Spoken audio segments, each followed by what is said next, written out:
it's just the right thing to do, and the fact that we're able to help do it is, I mean, it is the honor of a lifetime. A DNA lab in Utah is now analyzing the human remains found at Tulsa's Oaklawn Cemetery in the search for possible victims of the Tulsa Race Massacre. More than 100 years later, science may soon provide some answers to the secrets underground. Amy Slanchick has this Oklahoma's own original report.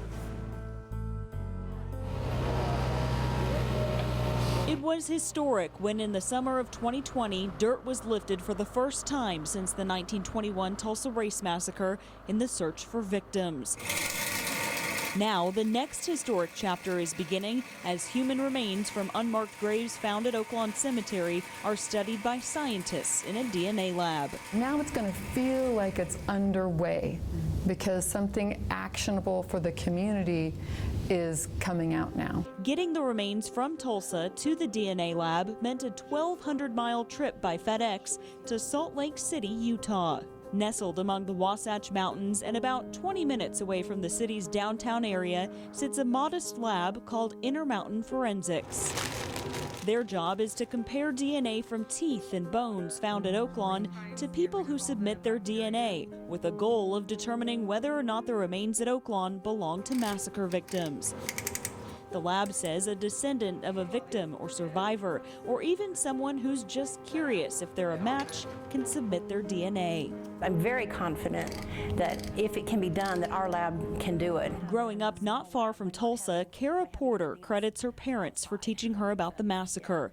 She's the CEO of Intermountain Forensics and a civil rights attorney. And this, of course, was the ultimate civil rights violation. And now we have a chance to help on that. It's hard to articulate how meaningful this is to me. Porter says she's poured her life savings into the lab.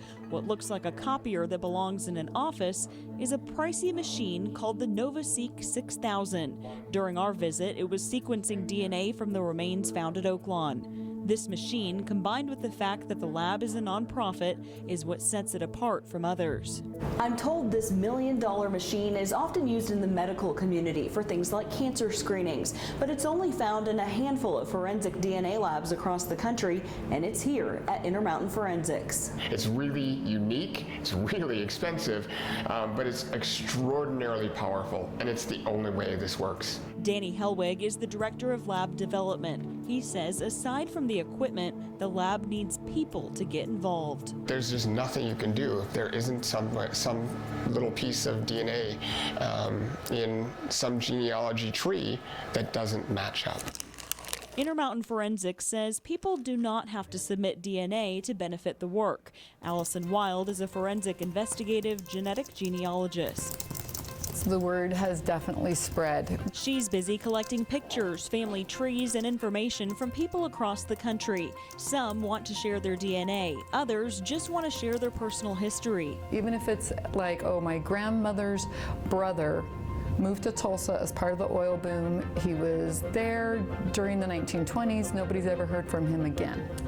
There's a lot of stories like that. If you want your DNA compared. Intermountain Forensics says people can be as private or as open as they want throughout the process. I mean, I've actually sued the state of Utah once for misusing people's DNA. So I'm a believer in this. As a civil rights lawyer, I'm a big believer in privacy. If any matches are made when DNA is compared, families could soon learn some answers about their past. As exciting and rewarding as it will feel to give information and to bring some names to light, it will reopen and take that family right back to 1921. Helwig says patience is key. He points to September 11th as an example of how long it can take to find DNA matches. A year ago, I was at a forensic DNA conference, and we were still speaking about 9/11 and identifying remains from the Trade Center. While everyone waits, history is unfolding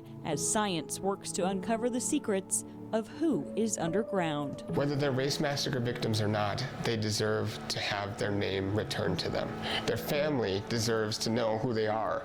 In Salt Lake City, Amy Slanchick, Oklahoma's own Newson6.